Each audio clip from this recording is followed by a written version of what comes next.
yung tinatawag equal protection of the law. Nasa Constitution naman yan eh. Pero pag nakikita natin na parang sinisingle out nyo lang at para bang ang ginagawa nyo is to rush, no? Pabilisin, tutukan yung pagpatalsik kay VP Sara. How about naman sa mga tinatago dyan na mga anomalous transaction na hindi pa nga na-clarify?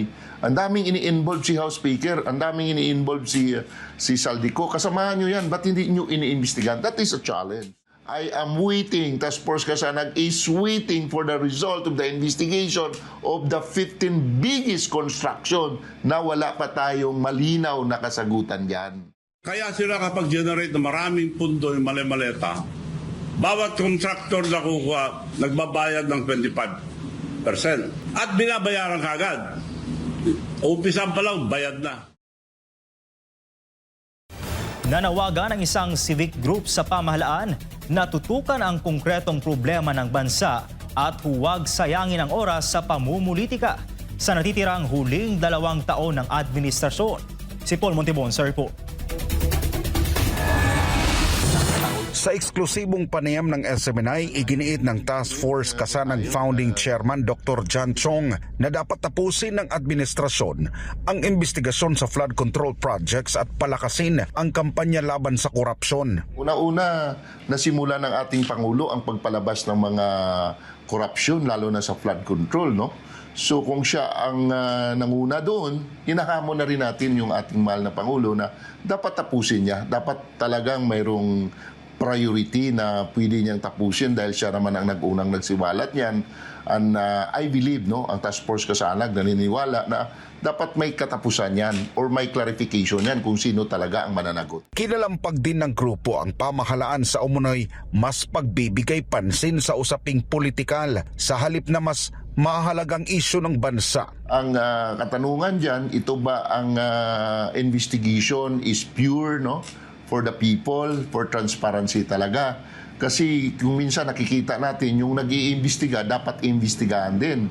Alam naman ng lahat, no, kung bakit sila rin ang iimbestigahan. Kasi una-una, ang nakikita natin, una-una nang nagsiwalat yung dating Congressman Rizaldi Co, the former colleague naman nila yon at the head of the Chairman Appropriation Committee. Marami siyang sinasabi, marami siyang ini-involve in regard sa corruption, but hindi man lang nila na imbestigahan.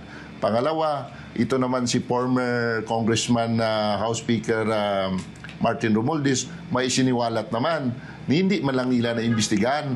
Bakit ngayon parang ubos panahon na yung ating House of Representatives na mapatalsik si VP Sara? Walang question. Kung yun ang gusto nilang mangyari, wala tayong question dyan.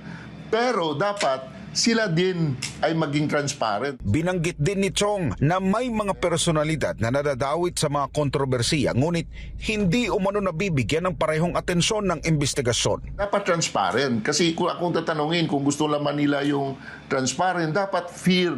Yung tinatawag equal protection of the law. Nasa Constitution naman yan eh. Pero pag nakikita natin na parang sinisingle out nyo lang at para bang ang ginagawa nyo is to rush, no? Pabilisin, tutukan yung pagpatalsik kay VP Sara. How about naman sa mga tinatago dyan na mga anomalous transaction na hindi pa nga na-clarify?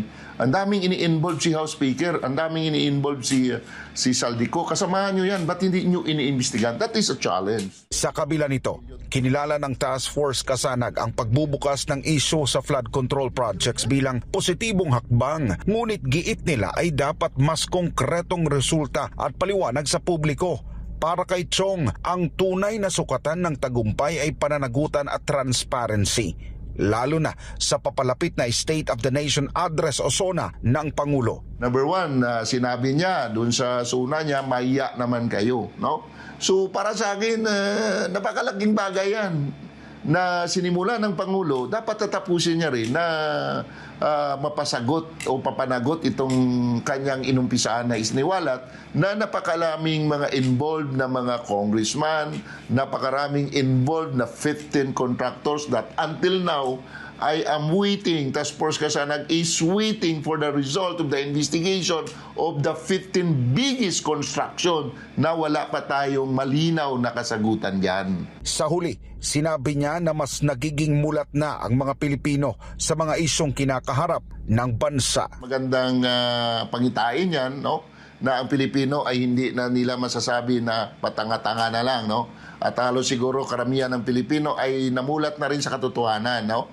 Na tayo ay involved, tayo ay may karapatan, at tayo hindi pwede lang patahimikin dahil sa takot o sa anong mga pananakot. No, dapat ang Pilipino is part of this republic, no? Maninigan tayo kung anong tama.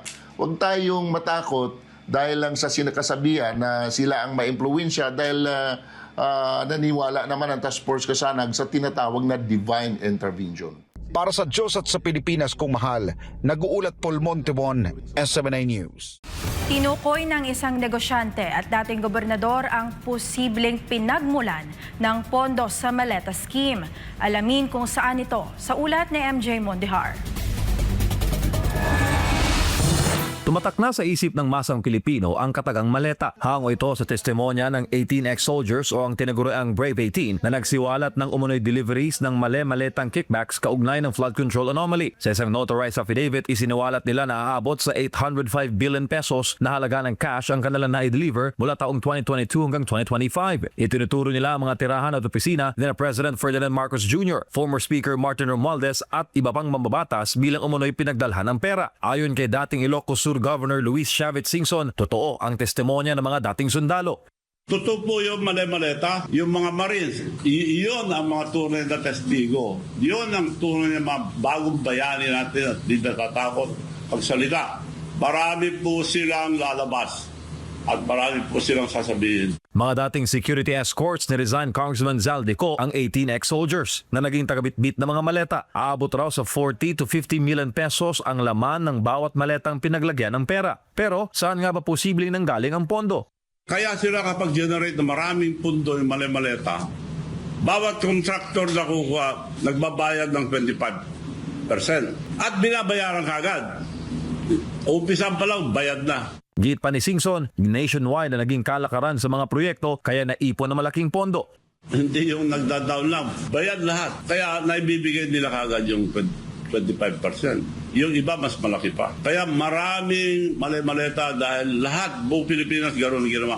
Nauna nang sinabi ni Yusek Claire Castro na lousy script at hindi award-worthy ang pagdawit ng mga dating sundalo sa Pangulo sa Maleta Scheme. Git ni Castro na ang presidente mismo ang nag-utos sa investigasyon sa flood control kaya posibleng dawit ito sa anomalya. Para sa Diyos sa Pilipinas kung mahal, MJ Mondihar, SMNI News.